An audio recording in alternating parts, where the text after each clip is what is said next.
Ձեզ մի քանի հարցադրում, հա,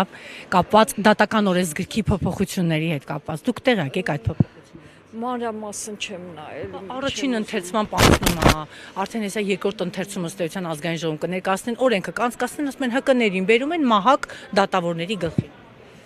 Գիտեք, այդքան էլ տենց չի, որովհետև ՀԿ-ները հանրությունն են ներկայացնում եւ հանրությունը ուզում է իմանալ, թե ինչա կատարվում դատական համակարգում, դրա նպատակը կորպորատիվիզմի դեմ պայքարն է։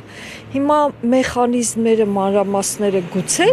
ինչ որ խնդիրներ ունենան, բայց ընդհանուր գաղափարը սխալ չի։ Կողմ եք, վտանգներ չեք տեսնում, որ հետագայում ՀԿ-ները կարող են որոշեն այս դատավորը լավն է, այս վատավորը վատն է։ Դրա համար եմ ասում, կարգավորումները կարևոր է։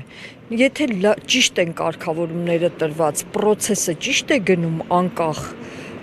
անկախ մարդիկ են ընտրվում, անկախ որևէ խմբային շահերից կամ ինչ որ նպատակներից, իրենց անձնական շահերից անկախ։ Եթե այդ process-ը ճիշտ է իրականացվում, ես խնդիր չեմ տեսնում, այդպես էլ պիտի լինի։